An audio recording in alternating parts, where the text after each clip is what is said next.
Bona tarda, gràcies per venir, gràcies al Festival Panòptic per proposar-nos aquest debat, que em sembla que és com molt rellevant del moment que vivim. I llavors la idea és poder, durant una horeta, compartir algunes reflexions i algunes llums i ombres sobre això que hem plantejat com el panòptic digital, que és el món en el que vivim, en realitat.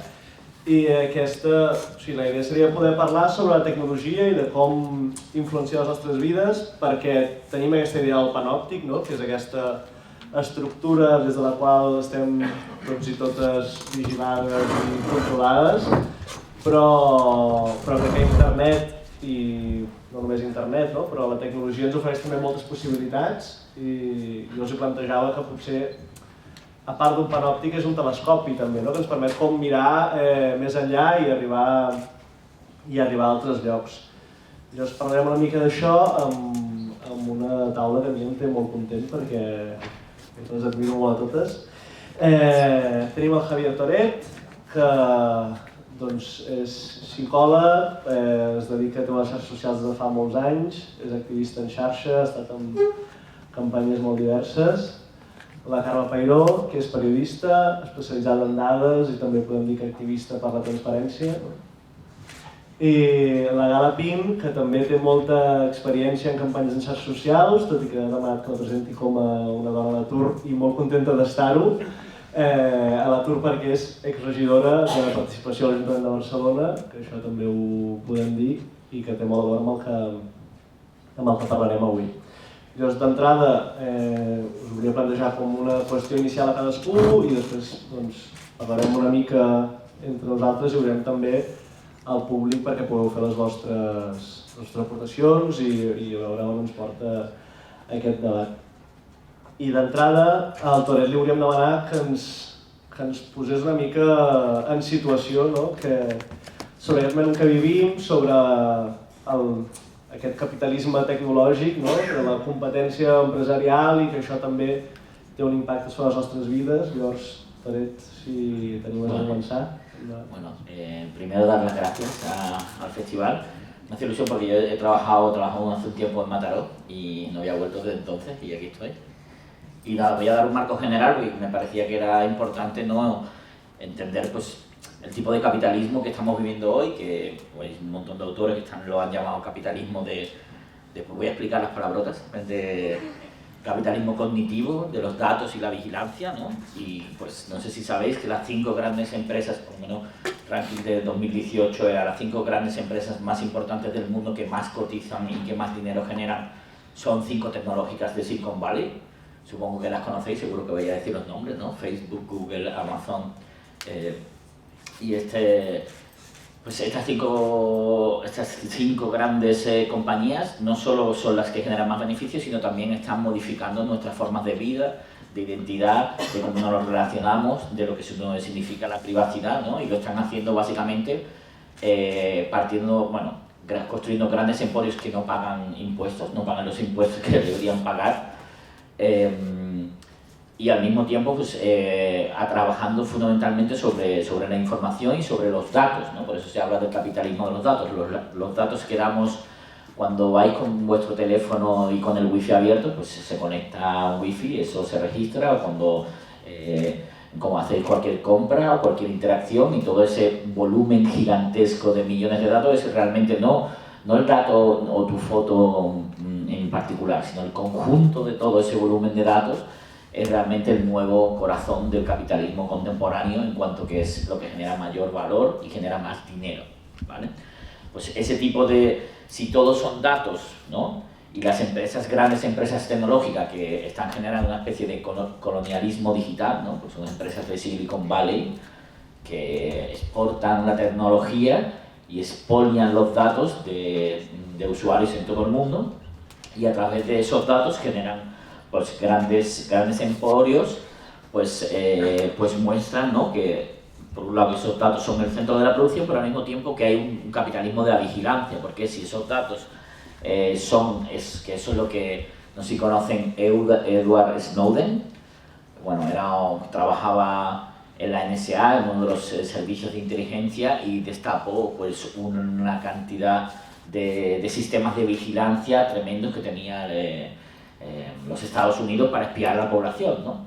Y sus revelaciones pues, tuvieron un impacto muy grande, ¿no? Y mostraron básicamente pues, que pueden acceder a nuestros datos de manera, bueno, capturan todo y después si tienen que escuchar algo, ¿no? Pues lo escuchan, ¿no? Pero este capitalismo de la vigilancia se basa pues, en este control de las interacciones y este expolio de los datos. Entonces, yo no voy a hablar, bueno, al mismo tiempo, hoy lo que estamos viviendo también, voy a dar dos pinceladas, ¿no? Como general de este marco capitalista, pero también estamos viviendo, no sé si han visto, con Trump, Bolsonaro, ¿no? Todas estas nuevas máquinas digitales que están consiguiendo hackear la democracia en la medida que son capaces de influir en nuestras decisiones con publicidad segmentada, análisis de personalidad muy fino, ¿no? Que es lo que hicieron en la elección americana, ¿no?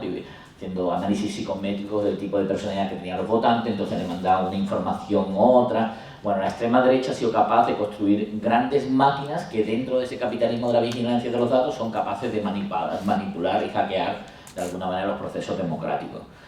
Bueno, esto es un poco negativo, después iremos a contar las cosas positivas, pero el marco es que hay un nuevo tipo de capitalismo que genera pues, estas dinámicas de control de la población a través de los datos y la vigilancia.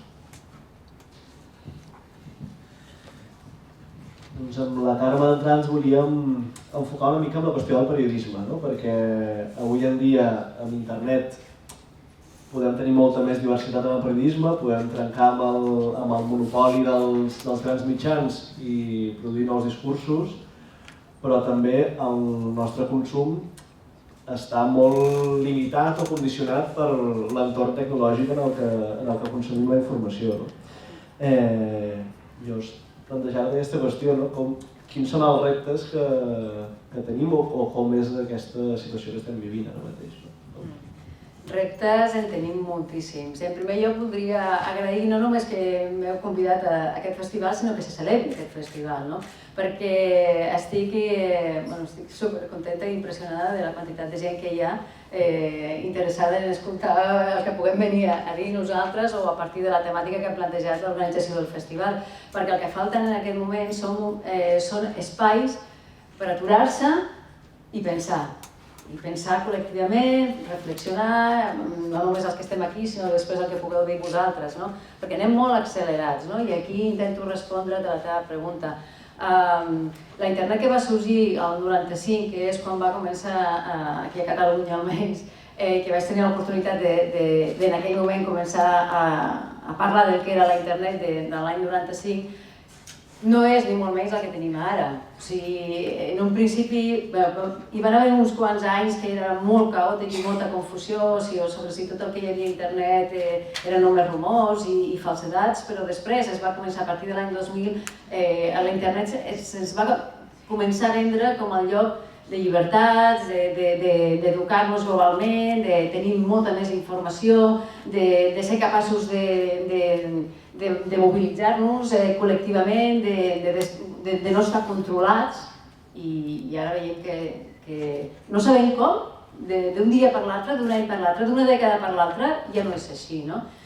Si tirem una mica més cap aquí, no tant a l'any 2000, però una mica més cap aquí, quan van començar a sortir Facebook, les xarxes socials, doncs aquell origen del Facebook, aquella revolució àrab i tot allò que pensàvem que seria increïble això d'internet, doncs també ha canviat molt la visió que tenim ara i d'aquell Facebook inicial.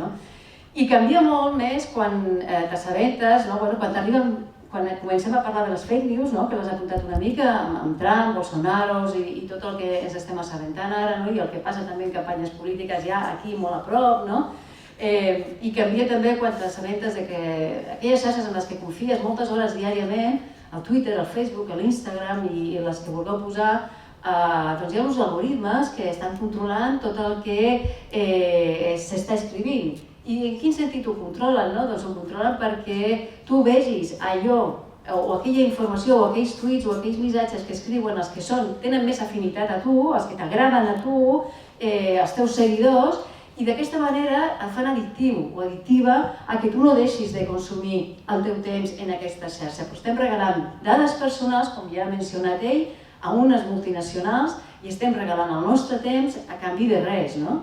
Jo volia apuntar aquesta reflexió i podem entrar després en explicar-vos en més detall com funcionen aquests algoritmes que ja els tenim aquí, però volia també recomanar lectures, que a mi m'agrada recomanar lectures. Fa poc va sortir un article a La Vanguardia del periodista Xavier Llem que es titula Com ens manipulen exactament. És un article a doble pàgina, és molt recent, i esmenta 3 llibres, el de la periodista Marta Peirano, que el llibre es diu El enemigo conoce el sistema. És interessantíssim per entendre més el moment actual i tot això que estem parlant. El Marc Argemí, que també ha escrit un llibre sobre la informació i la manipulació de la informació a través de les xarxes socials. I el tercer llibre és de l'Albert Lladó, que dona voltes també més sobre la manipulació de la informació. Les fake news és un tema que a tots ens ha sobtat i ens ha tocat en titulars i al final tots som consumidors de fake news. I hi ha estudis que diuen que tots reconeixem que hem traslladat una fake news a una altra. Per què? Perquè anem ràpids, anem accelerats, no ens aturem a pensar i a posar una mica de lògica a allò que estem llegint, aquell titular o aquella informació. Això és possible? De veritat?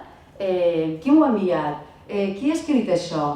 Hi ha una capçalera d'un mitjà a qui jo pugui assenyalar si resulta que això és mentida? No, són missatges i no ens aturem ni 30 segons a pensar aquestes preguntes mínimes, tots, jo la primera, que jo també he reenviat fake news sense adonar-me. Però clar, el problema, i aquí ho deixo, és que les trampes de les fake news estan molt ben fetes. Tan ben fetes que els propis periodistes, els propis mitjans, que tenim, diguem-ne, la construcció mental de sempre estar verificant, caiem en aquestes trampes. Per tant, plantejo un panorama quant a la informació bastant complex i que individualment s'ha de fer un esforç bastant potent, tirar molt de la curiositat personal per entendre en quin món estem i què decidim i què fem a partir de tot el que tenim al davant, que és molt potent tecnològicament. El Toret ens apuntava una mica alguns riscos que pot tenir per a la democràcia, com tot aquest desenvolupament tecnològic, l'ús que se li està donant.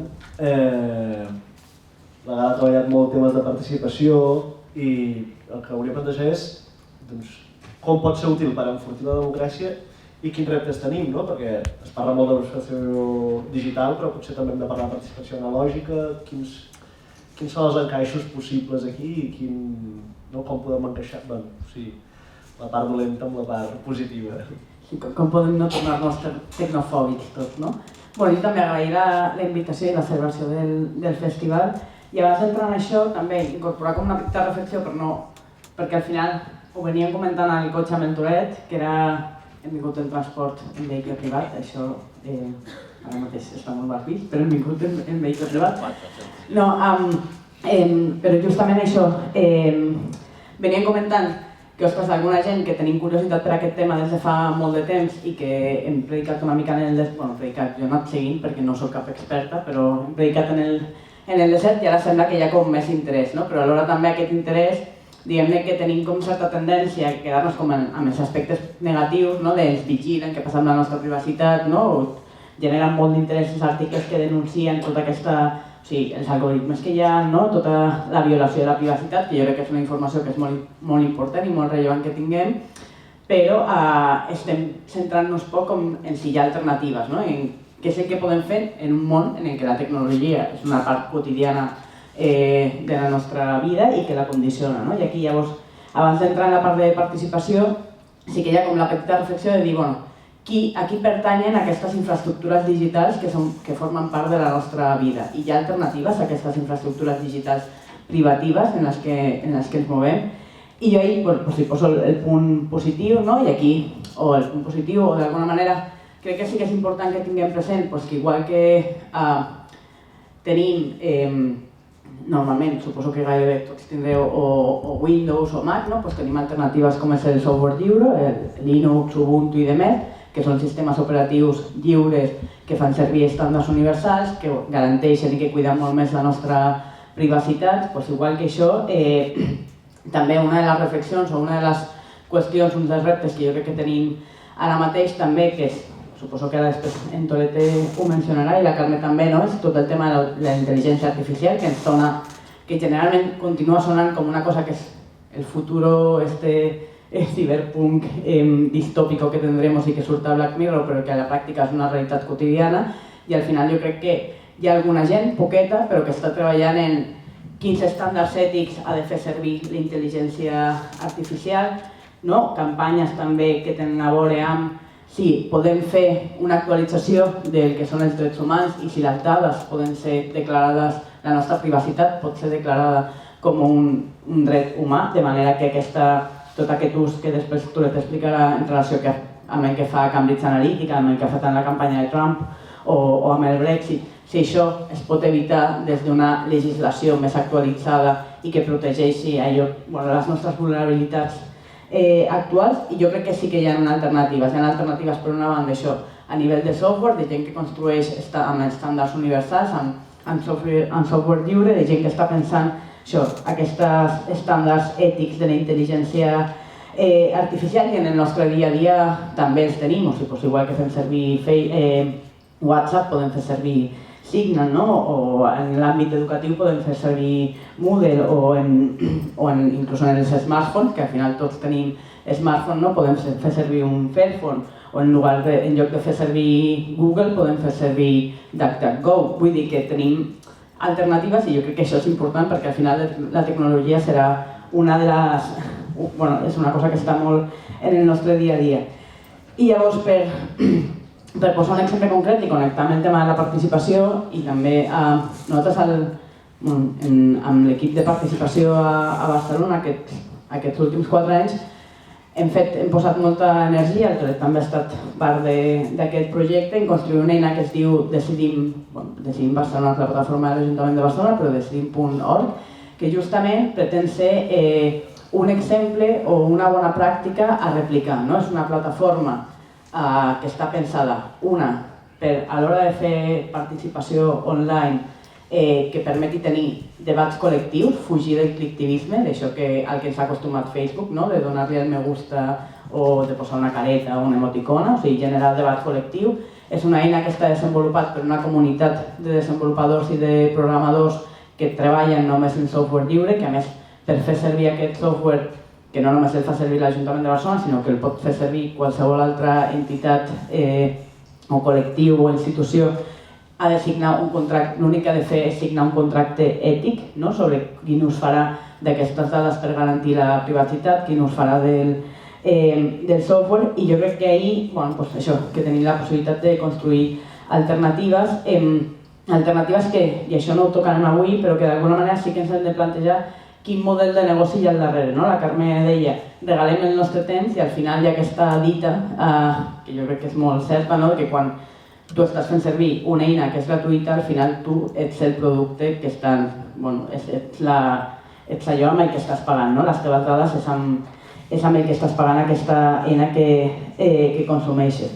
Llavors, en aquest sentit, i ahir justament escoltàvem una entrevista que li feien al 324 a la gent de Fridays for Future, després de la mani d'ahir, i ens deien, explicaven aquesta, no és una contradicció, però justament aquesta diatriba que tenen de dir, som un moviment que estem reivindicant que hi hagi un canvi de sistema per poder sobreviure, bàsicament, i això implica també com canviar molts dels hàbits que tenim en relació amb un món globalitzat, i alhora també som un moviment que està coordinat a nivell global, però aquesta coordinació a nivell global, que és el que li dona molta potència al moviment, és gràcies justament a internet i a la tecnologia, i això ens ha passat en molts altres moviments, des del 15M a les primaveres àrabs i de més. Llavors, jo crec que ara mateix estem en un moment on la tecnologia és una eina, és una realitat en el nostre dia a dia, que coneixem poques alternatives ètiques, democràtiques i que respectin la nostra privacitat, però que hi són i que estem justament atents des del món acadèmic, el món cultural i el món polític i de moviments socials i la gent en qualsevol en el nostre dia de justament potenciar aquestes alternatives que ens permetin que la tecnologia sigui alguna cosa que ens beneficiï en lloc de perjudicar-nos. Jo ho deixo aquí i després entrem més en temes de participació.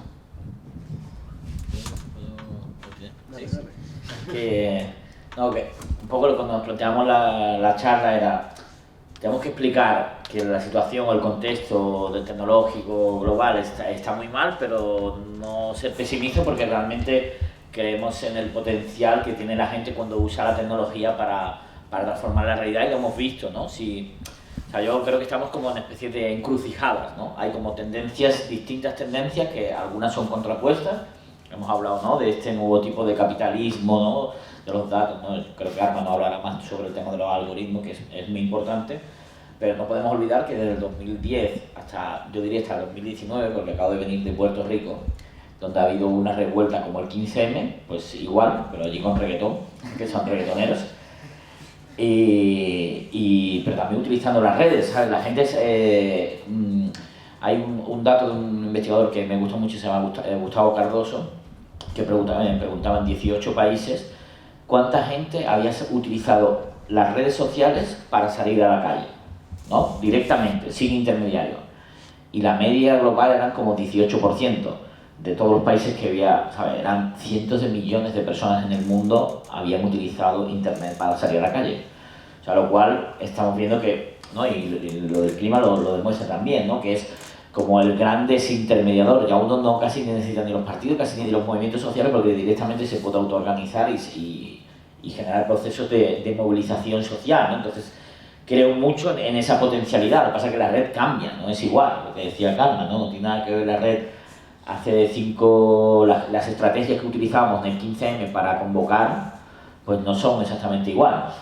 O si son iguales, probablemente ya no funcionen, porque la red es distinta. O sea, por ejemplo, Twitter era un sitio agradable y ahora es como el pozo del odio, ¿no? Todo el mundo se escupe, se insulta. No, hay un proceso de polarización, ¿no?, de polarización y de bunkerización, ¿no? Y después estaba también lo que comentaba Karma de las burbujas algorítmicas, ¿no?, que solo te dejan, tú tienes 500 amigos en Facebook, pero en verdad solo ves las publicaciones de 20, ¿no?, porque ellos hacen un truco para que estés como encerrado en tus grupos de afinidad. Pero bueno, al mismo tiempo que creo en ese potencial transformador de la tecnología que hay que estudiar, ¿no? Es como si estuviéramos en un contexto, la tecnología tiene reglas, ¿no? Los algoritmos son reglas. Si tú conoces cómo funcionan los algoritmos, también los puedes hackear, también los puedes socialmente trampear, que es lo que hicimos también en el 15M, pues aprendimos cómo se hackeaba el algoritmo de Twitter para hacer los trending topics. No sé si sabéis lo que son los trending topics, ¿sí? Son los temas más hablados del momento. Pues aprendimos que si tuiteábamos mucha gente al mismo tiempo, a la misma hora, pues hacíamos trending topic, ¿no? Entonces socialmente nos organizamos, pero claro, las cosas van cambiando. Y una cosa que ha cambiado es que en 2013 la derecha, la extrema derecha, que digamos lo que digamos, son inteligentes y saben poner el dinero en los sitios, pues ellos crearon Cambridge Analytica. ¿Les suena? ¿Les suena esta empresa? Bueno, esta empresa la fundó Robert Mercer y Steve Bannon. No sé si conocen a Steve Bannon, es como el máximo diablo para mí que hay en el mundo ahora mismo, que se dedica a juntar a todos los nazis y fachas que hay en el mundo y enseñarle cómo inundar, porque aquí quería dar un matiz a lo que decía Karma. Cualquiera puede compartir una fake news, pero eso no es el problema. El problema es que hay empresas de miles de millones operando, produciendo millones y millones de fake news al día para destruir la reputación de un político o a un proyecto de izquierdas. Y esto es lo que ha pasado en el Brexit, ¿no? Les recomiendo la película Brexit, que está en HBO. Lo que ha pasado en la elección de Trump, ¿no?, que ellos robaron 50 millones de datos de Facebook, ¿no?, y después a partir de esos hicieron extrapolaciones de los amigos y hacían análisis de personalidad. Hay como varios sistemas de análisis de personalidad que ven como los Ocean, Big Five, hay distintos, ¿no? Pero bueno, este es más introvertido, este es más paranoico, ¿no? Entonces van haciendo cuadros de personalidad, pero al mismo tiempo con tus gustos, tus intereses. Y después, con la publicidad segmentada, son capaces de, bueno, yo sé que este tiene miedo a esto, entonces le ataco justo. Son capaces de movilizar los que están convencidos y de convencer a los que están dudosos. Y esto no es un problema de uno u otro, no, son big corporations hackeando la democracia y destruyéndola. Y esto es la extrema derecha. O sea, porque la extrema derecha está en el fondo de esta nueva maquinaria de transformar las mentes que ha conseguido dar fuerza a este ciclo conservador que va desde el Brexit a Trump, a Bolsonaro, a Salvini y tal. O sea, pongo el punto porque, ¿sabes? Para mí el problema son las fake news, para mí el problema es que hay guerras híbridas, es decir, hay gente que está dedicando a destruir la esfera pública, destruir las posibilidades racionales de debate, ¿no? Porque lo que están haciendo es infosicar. O sea, si tú vas a un sitio y todo el mundo se está insultando, ¿sabes? Pues te vas, ¿no? Porque es desagradable estar y todo el mundo insulta, pues eso es lo que están haciendo. ¿Sabes? Meter basura e insultar, ¿sabes? Como desprestigiar de manera muy precisa y muy bien organizada. Aún así, no son invencibles, porque si no gobernarían todo el mundo y todavía no lo hacen.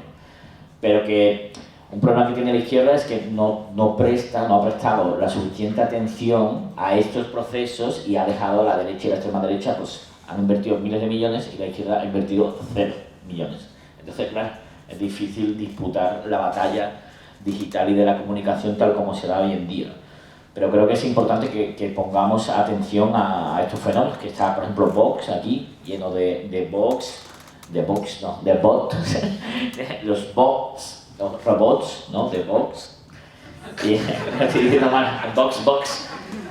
Y bueno, y mucho más, ¿no? De guerra sucia, no sé si visteis que también muchos otros partidos también que supuestamente son de izquierdas, ¿no? Por ejemplo, Esquerra sacó una red de bots en la última campaña. Y que partidos que están entrando a esto, y lo que queremos decir, no, o sea, no se puede hacer trampas, no se puede hackear la democracia, no se puede, o sea, yo creo que es importante que la sociedad civil exija transparencia algorítmica, no a los bots, dejemos el espacio público para que haya diálogo, debate y comprensión. Totalmente de acuerdo con el matiz que has hecho. Las fake news es lo que nos llega a nosotros, al final a las personas, y lo que está detrás de todo ese mensaje falso que nos llega es todo ese movimiento que ya he mencionado, ¿no? Las grandes campañas que al final son agencias que trabajan para partidos políticos que cobran muchísimo por hacer ese trabajo de desinformación y que al partido político en cuestión ya le está bien, porque si a cambio va a ganar unas elecciones, pues así es como se está moviendo la democracia actualmente. Por eso os decía, ¿no? Con este potencial tecnológico que se nos escapa muchas veces de las manos por la cantidad de matices y de opacidad que tiene, y que nos llega a nosotros un mensaje que sin apenas reflexionarlo lo vamos divulgando, ¿no? Pero yo quería hacer una mención.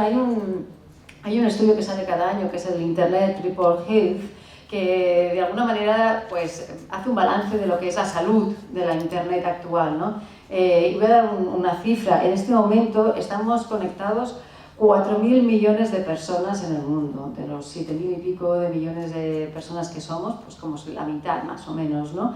Claro, podríamos hacer otra lectura.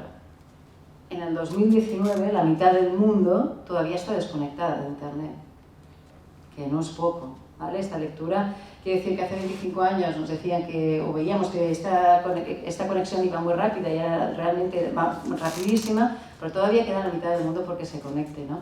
Y una cosa que quisiera mencionar a Renata Ávila, que es una activista de los derechos digitales y con una perspectiva global, además de una mujer súper interesante e inteligente en lo que dice. Ella dice, bueno, es que el 1% hiperconectado está decidiendo cómo se van a conectar los otros que faltan todavía, ¿no?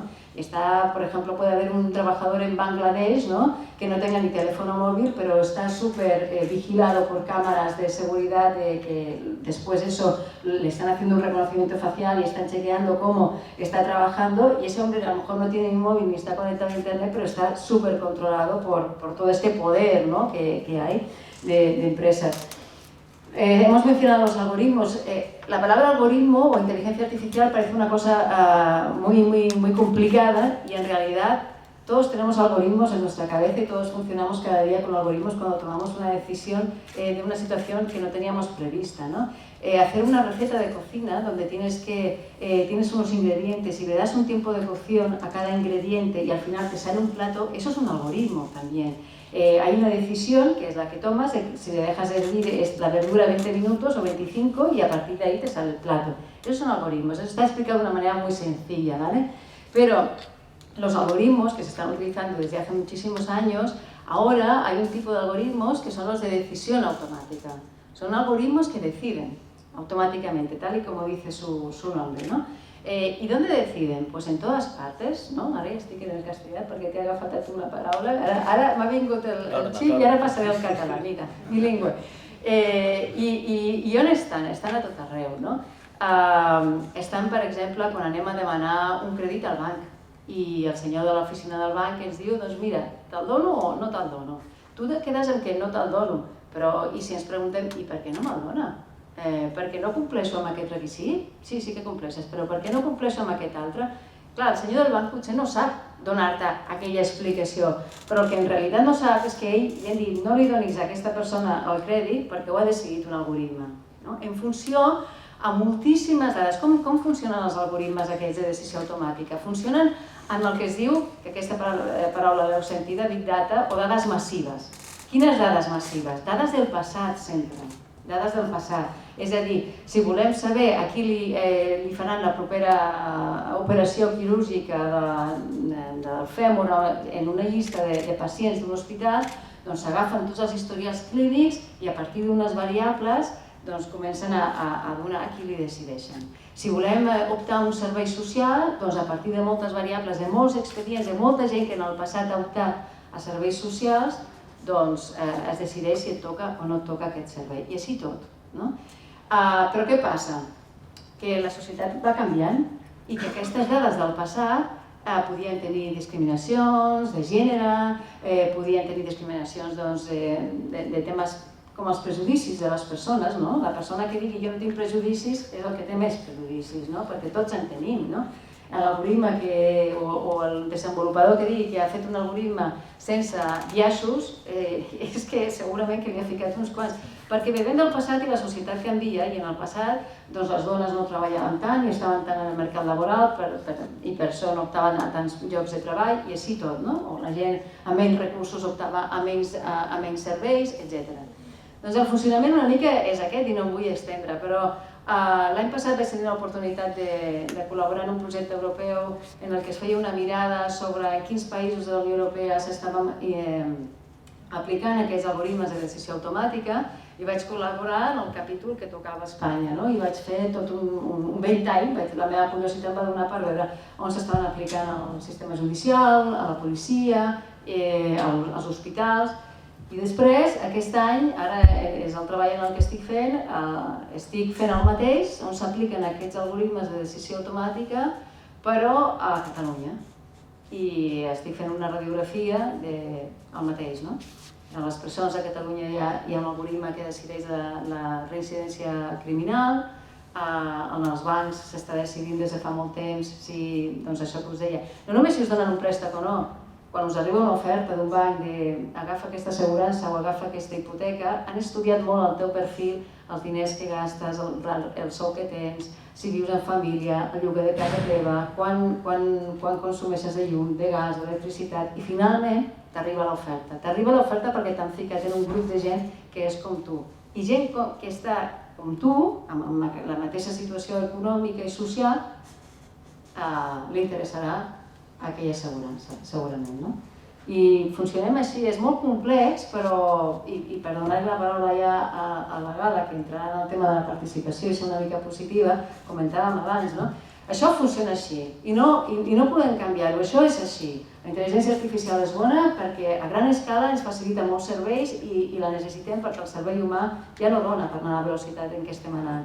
Però podem crear un món en què hi hagi transparència algorítmica, és a dir, que des de la ciutadania puguem exigir que ens expliquin com funcionen aquests algoritmes, almenys l'administració pública, i podem tenir curiositat per entendre com funciona i podem saber que hi ha unes lleis que ens permeten anar al banc o a l'hospital o on sigui a queixar-nos i a protestar i a dir per què a mi no m'han donat aquest servei o aquesta ajuda o el que sigui. Bé, jo agafo aquesta idea de transparència algorítmica perquè crec que és important, bàsicament perquè ens fem una idea també, la gent que som activistes del software lliure des de fa molt de temps, jo almenys per intentar explicar per què és important el software lliure, sempre intento posar un exemple, que té alguna trampilla, però que crec que funciona, que és, si tu tens l'opció de fer servir Windows, que és com si contractessis un arquitecte perquè dissenyés casa teua, ell dissenya casa teva, no et dona els planos, o sigui, tu arribes a un lloc que no té finestres, que no saps, o sigui, que saps que té espais que tu no... Darrere de la teva cuina hi ha un espai que tu no veus i que està a 5 metres, o sigui, que tu tens la cuina, un espai de 5 metres quadrats i després el menjador i no saps què hi ha en aquest espai, no saps si han posat una bomba, si han amagat alguna cosa i no tens els planos de la casa, no pots saber què hi ha. En canvi, amb el software lliure és tenir un arquitecte que et dona els planos i que et dona també eines per saber de quina manera canviar aquests planos i que pugues conèixer també els ciments de casa teva. I amb la transparència algorítmica és una mica el mateix. O sigui, jo he estudiat filosofia, sóc incapaç d'entendre un algoritme. Ara bé, confio en la intel·ligència col·lectiva i sé que hi ha gent que és capaç d'entendre'ls i que la qüestió és que aquests algoritmes puguin ser públics i que responguin a això, als estàndards ètics, democràtics i transparents, de manera que això, es puguem fer servir pel bé comú, per dir-ho d'alguna manera. I aquí per mi és especialment important quina inversió es fa des de les administracions públiques, i que hi ha aquest lema que diu Public Money, Public Code, és a dir, quan paguem des de les administracions públiques, siguin els ajuntaments, sigui la Generalitat, sigui l'Estat, paguem desenvolupament de tecnologia, hauria de ser sempre en estàndards oberts i en software lliure, de manera que d'aquesta inversió que hem fet amb diners de tots ens puguem beneficiar i tots puguem conèixer aquests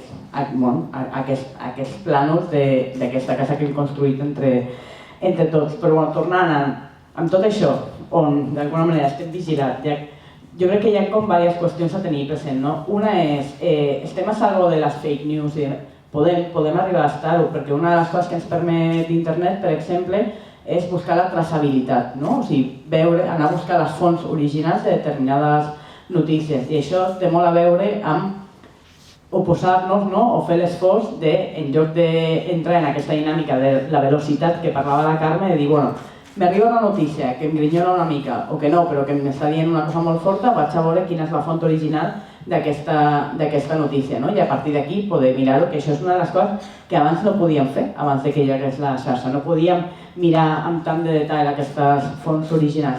L'altra cosa que ens dona, també i que això en tenim exemples, ara estava pensant, el Toret això ho coneix millor, però en tots els periodistes mexicans, o molta gent en països on hi ha una censura molt més bèstia que aquí, que d'alguna manera pot difondre informació gràcies precisament a la xarxa. I aquí sí que fem menció no me'n recordo com es diu el llibre de la Marta Peirano, que diu, que parla de com Snowden, en un primer moment, quan contacta amb els periodistes del New York Times, els dona unes claus per dir, ei, sí, tinc una cosa superimportant a explicar-te, però hem de comunicar-nos de manera xifrada, perquè si no jo no te passo la info.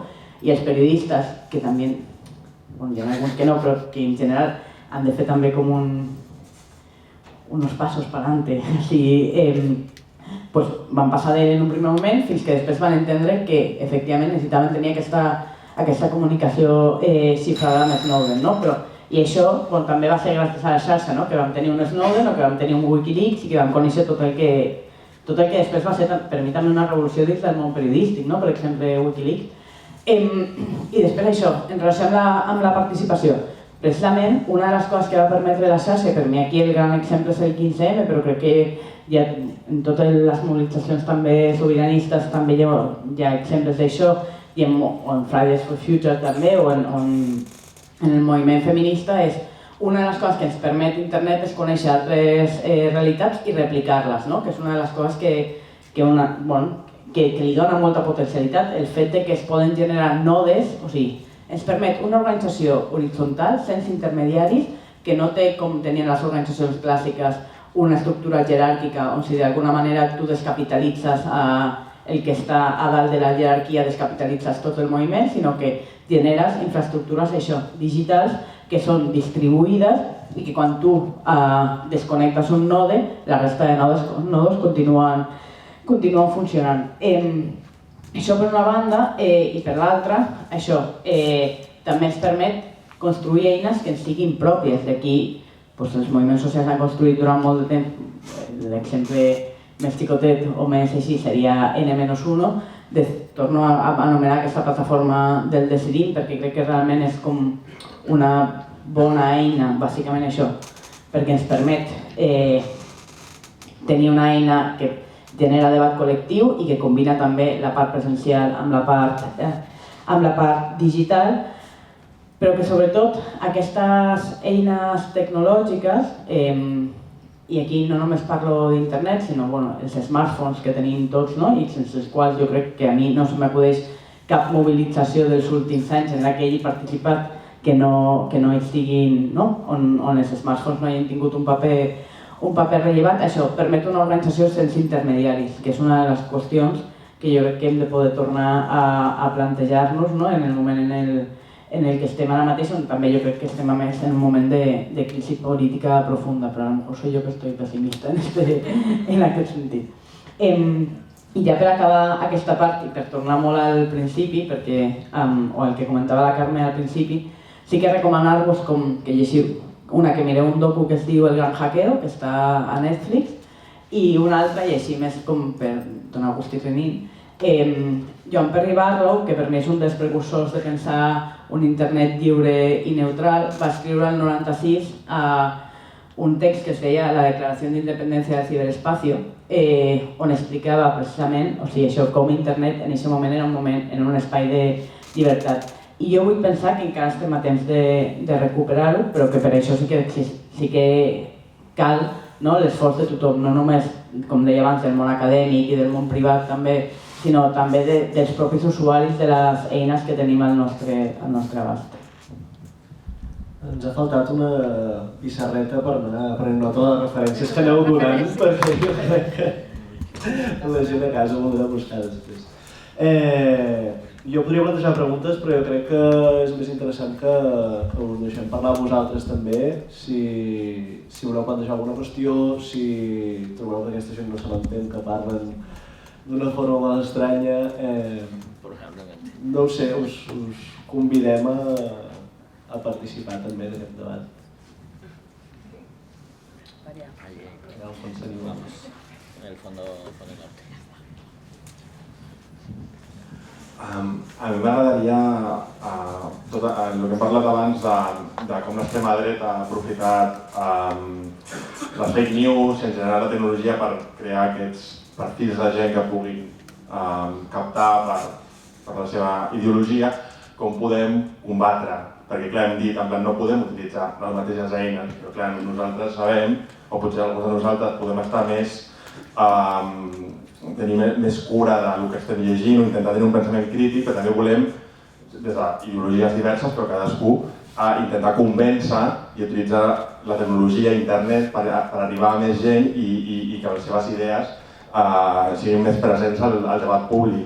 Llavors m'agradaria si teniu alguna pista o com penseu que es podria combatre el discurs o les eines que utilitza l'extrema dreta, però des d'una perspectiva més ètica a partir de la tecnologia, sense caure en les mateixes coses que es denuncien de les fake news. Si hi ha alguna intervenció més, podem recollir el que surti ara i fer una ronda de respostes. No pregunto per què no s'ha entès res o per què? Està tothom d'acord, no? Només s'anima. Si hi ha qüestions que no heu entès i voleu que us expliquin d'una altra manera, també els hi podem demanar. Mira allà al fons. Puedes empezar desde el principio. Una pregunta también más para, a lo mejor hemos hablado de la extrema derecha que sí que está muy organizada y que la izquierda a lo mejor no tanto o que no se ha opuesto. Entonces, habéis hablado de que sí que hay alguna manera de que conociendo cómo funciona el sistema, pues de hackearlo. ¿Cuál es esa manera de hackear o de luchar contra las fake news de la extrema derecha o incluso de la cierta izquierda, ¿no? ¿Cuál es que realmente se puede hacer? ¿Esos partidos que no quieren entrar o esas plataformas ciudadanas en las que ven que se están produciendo esas fake news? ¿Qué podemos hacer realmente? Gràcies. Algú més s'anima? Mira, aquí al passadís.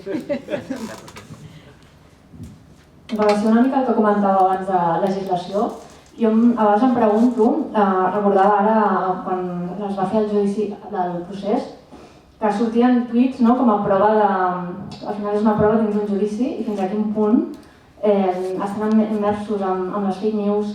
Ara també ja no heu comentat res sobre el deepfake, que ara cada cop més podem fer un vídeo amb la teva imatge, amb la cara d'un polític, d'una persona qualsevol, les teves imatges estan en totes les plataformes, per tant és molt fàcil crear una prova falsa.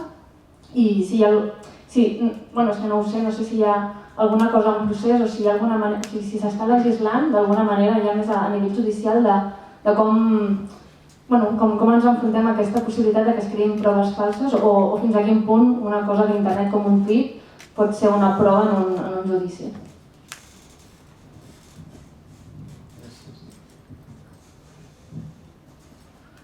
Algú més i tanquem la ronda?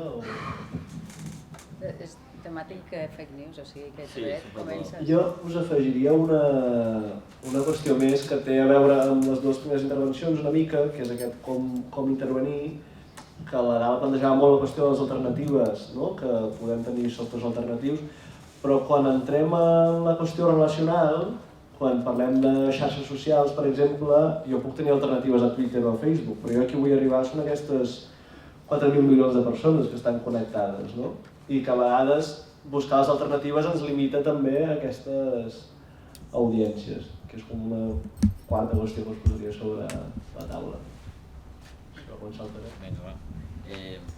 A ver, son temas de tesis doctorales, y también muchas preguntas abiertas, ¿no?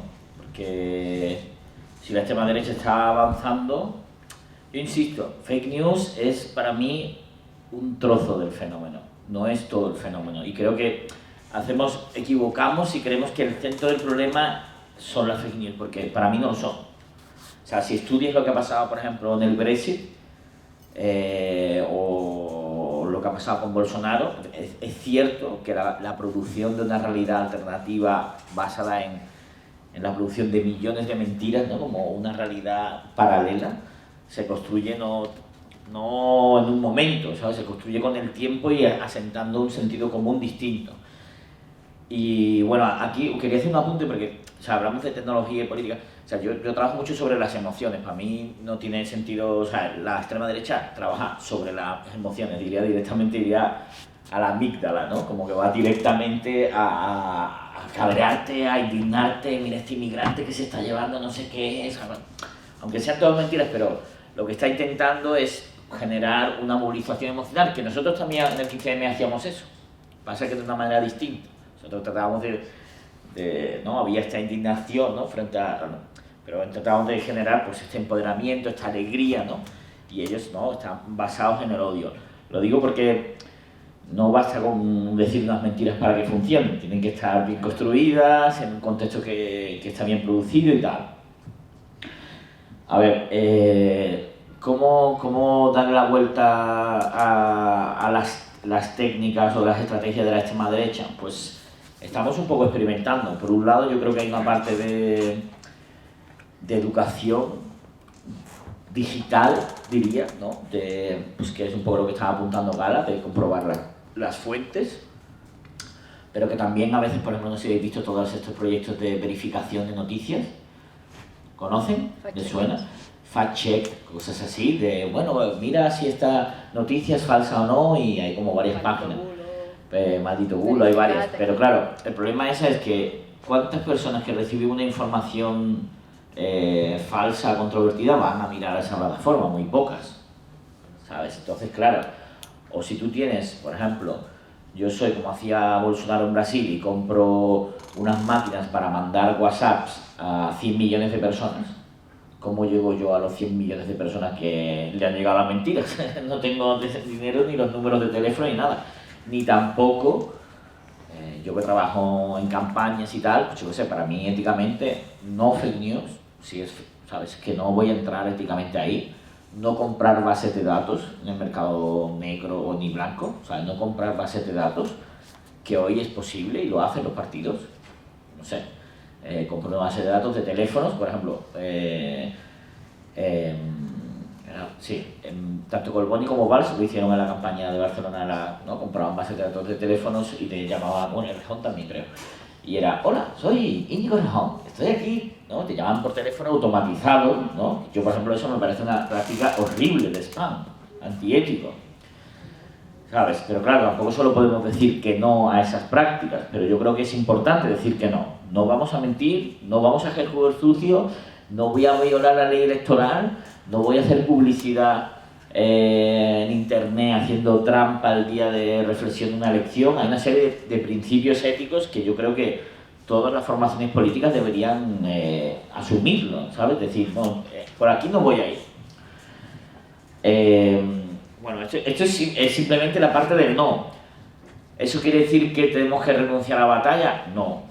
Hay que estudiar cómo puedes combatir eso. O sea, pues estudiar, por ejemplo, cómo funcionan sus redes de bots, ¿no? De robots que están organizados. Por ejemplo, Vox tiene muchos bots. O sea, tiene muchos robots que se dedican, yo qué sé, por ejemplo, ahora con la, pues cada vez que hace un tweet, pues hay un montón de bots, de Vox, que se dedican a insultarla, ¿vale? Automatizado. Y aquí engancho con la parte legal, ¿vale? Porque un tweet, aunque yo sé que en el juicio lo usaron así, si tú denuncias a alguien legalmente por un tweet, si haces una captura de pantalla, eso no es ninguna prueba, ¿sabes? Tiene que haber una cosa que se llama informática forense, no sé por qué ahora me estoy dedicando a aprender estas cosas. ¿Y esto qué quiere decir? Que yo necesito la metadata de un tweet para que eso en un juicio sea legal, porque si no puede ser una manipulación. Y la metadata tiene que estar guardada de determinada manera. Claro, el problema es que la tecnología va muy rápido y la justicia muy lento. Entonces hay un desfase muy grande y hay una impunidad, porque uno de los temas que está vinculado a lo que estamos hablando es la extensión de la violencia, especialmente contra las mujeres en internet, que es una cosa loquísima. O sea, la cantidad de mujeres que reciben acoso, violencias, amenazas y tal, y que es delito, y tenemos que denunciarlo más y tenemos que... O sea, yo creo que tenemos que dejar de ser pasivos respecto a este tipo de violencias que se generan en internet. O sea, lo mismo que tú no vas por la calle y ves a alguien y dices, o insultas a alguien, lo increpas, pues si lo haces en internet es lo mismo, ¿sabes? Lo que pasa es que lo haces de otra manera y tenemos una permisividad muy grande, ¿sabes? Que yo creo que es un campo que tenemos que avanzar. Con esto que decías del deepfake, ¿no? Que no sé si todo el mundo conoce, ¿no? Es que hay como una tecnología ahora que cambia tu cara y parece que eres tú ¿no? Y esto pues, se está haciendo ahora mucho para las películas porno, por ejemplo, poner a un actor famoso y lo ponen en la cara de... O sea, es difícil cuando la tecnología va rápido regular ese tipo de usos para que no haya violación de derecho a intimidad y tal. Bueno, he tocado demasiados temas, sería largo, pero hay que estudiar bien cómo funciona el enemigo, eso es lo primero.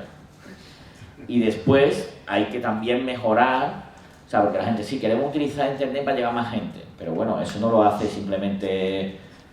venga, pongo un evento en Facebook y ya las masas van a venir, ¿no? Pues para que, por ejemplo, para que este festival haya tanta gente aquí, pues han tenido un curro grande, no es que solo han puesto un evento en Facebook, que van a hablar con muchísima gente, a involucrar gente.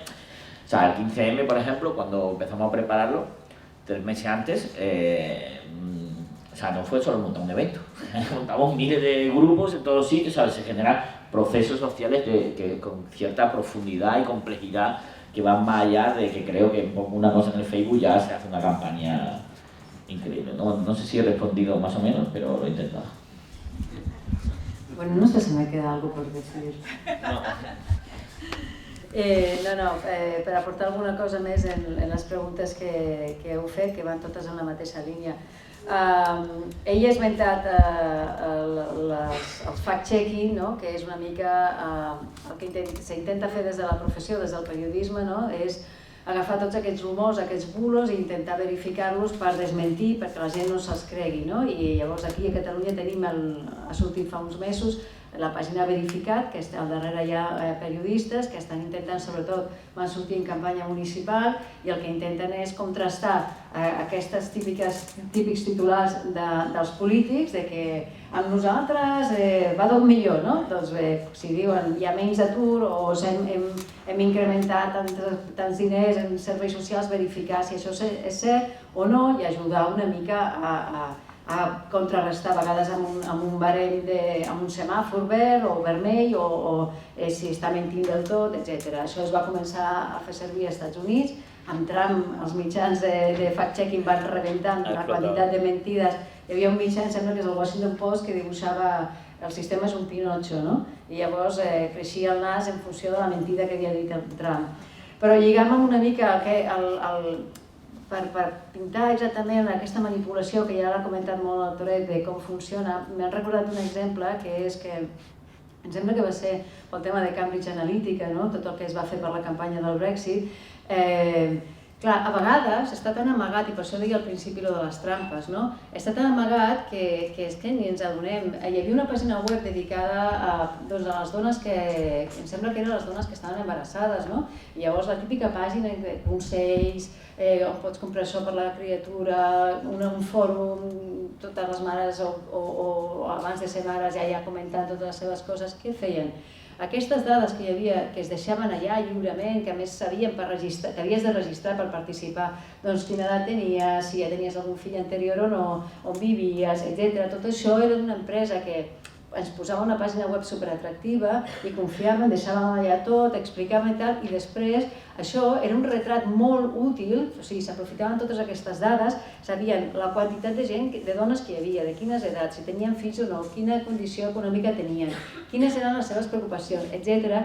I el missatge que després llençaven, que ens arribava, que arribava a aquestes dones a través de qualsevol xarxa, WhatsApp o el que fos, anava dirigint a tocar el que tu has dit, la fibra, la part més emocional. És a dir, una persona, una dona d'aquesta situació, segur que si li dic això, cau i s'ho creu i ho reenvia i em fa l'spam gratuït. Vull dir, a vegades, per això ho deia allò de les trampes, és molt complicat.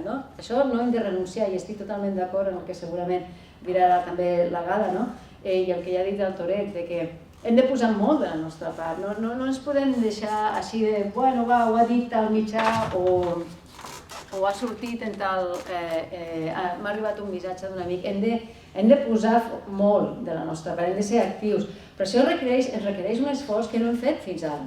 Fins ara només hem gaudit de l'entreteniment de la xarxa d'internet. Sortia també, tots hem sentit a parlar d'aquesta aplicació de reconeixement facial que ens posava com érem de nens i ens deia com serem d'aquí a 50 anys, o menys. Doncs, per què servia aquest reconeixement facial? Doncs després es va saber que era d'una empresa, d'una gent que era de Rússia, tant si és de Rússia o si és d'Alemanya. El fet és que aquesta empresa va aconseguir en menys d'una setmana el que no han aconseguit molts dels softwares de vigilància de policies del món, que és tenir les cares úniques, perquè tots sabem que de cara com la meva només hi ha una, o com la seva, són únics. El reconeixement facial és únic, igual que l'empremta digital. Per tant, de manera gratuïta i alegrement i amb un entreteniment, aquesta gent, aquesta empresa, que no sabem ni els noms de qui la dirigeix, ni si estan a Rússia o en quina part de Rússia, va aconseguir milions de cares, va aconseguir entrenar el seu algoritme d'una manera tan ràpida que això no ho havien aconseguit les policies, perquè si un policia et diu deixa'm la teva cara, tu li preguntes i per què, i com, i jo no estic acusat de res. Preguntes. En l'entreteniment no preguntes, és com Facebook, no preguntem, no? Ens entretenim, no? Llavors, per què pot servir això? Pot servir per vendre aquest software a una milionada de dòlars o d'euros a una policia d'un altre món, d'una altra part del món, que quan estem en un aeroport, amb aquest software va ir reconeixent les cares perquè són úniques i intransferibles. Per tant, és molt complex el potencial i és molt difícil lluitar contra això, però hem de ser proactius, en tenir curiositat, en voler llegir, en entendre què hi ha, sempre fer-nos alguna pregunta, què hi ha al darrere? I això de qui és? I això per què? Com apuntava a la Gala, qui ho ha escrit? I d'on ve? Alguna pregunta lògica que ens doni més informació sobre això que ens fa divertir, però que segurament hi ha un interès al darrere. Jo crec que ja ho has dit tot, però respecte a la primera pregunta de l'extrema dreta, aquí introdueixo un tema més lateral, però és, i això jo ho dic més per intuïció, no ho he estudiat, però jo crec que, per exemple, amb la gent de més de 55, la gent que no és nativa digital, li dona més o menys la mateixa credibilitat, no tota, però tendeixen a donar-li la mateixa credibilitat a WhatsApp que a un diari, no? D'alguna manera és com que és una aplicació, com que la part de tecnologia té molt a veure amb la confiança, les dinàmiques de confiança que es generen. Facebook funciona molt així, no? Tu li dones credibilitat a la gent si et dona confiança, no? I funciona molt si tu postees a Facebook coses emocionals, això que et fan més humà, generes més confiança i tenen més repercussió aquests posts. En WhatsApp és una eina que sentim com molt pròpia, no? I normalment la gent que t'envia les notícies és gent que coneixes, llavors això, jo crec que tenen aquestes fake news a Facebook tenen molt impacte en gent més gran, perquè d'alguna manera és com,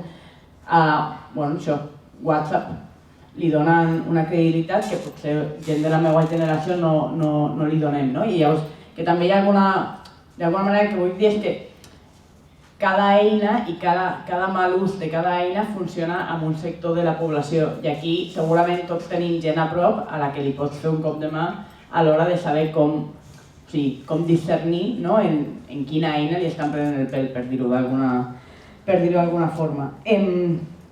Llavors, claro, Santi, tú preguntabas la pregunta, ¿cómo se hackea todo esto? Pues mira, aquí hemos traído la solución global, Carrillo, y ahora os lo explicamos y todo bien.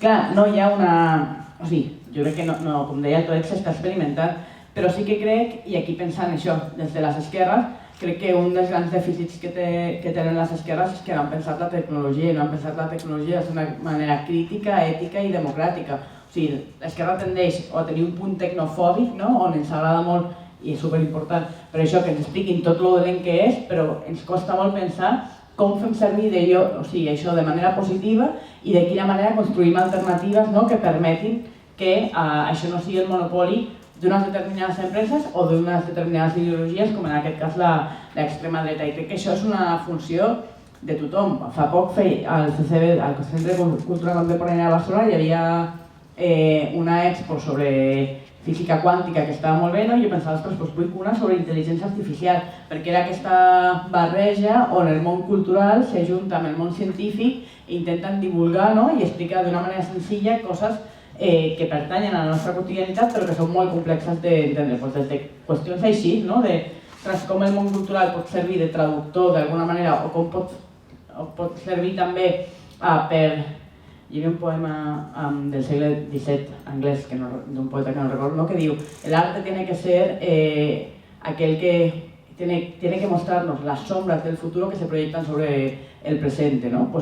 D'alguna manera el món cultural aquí té una funció, jo crec que el món acadèmic també, llavors això és experimentar i sobretot tenim l'obligació de pensar i de construir aquestes alternatives.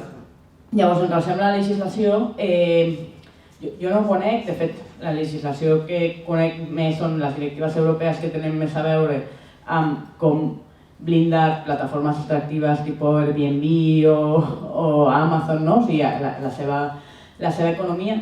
Però sí, per exemple, ara la Universitat de Dret està fent un estudi sobre les violències de gènere a internet per veure si es poden fer després propostes legislatives. O sigui, crec que hi ha alguna gent que ho està pensant, és un estudi com molt incipient i crec que són importants aquestes campanyes com la de Own Your Data, la campanya que demana que les dades siguin considerades un dret humà, no és un canvi legislatiu, la legislació va molt lenta, però d'alguna manera jo crec que en general la legislació canvia quan hi ha una construcció d'hegemonia per part de la societat civil i en aquest sentit per mi aquestes campanyes, tot i que ara siguin incipients, són molt importants.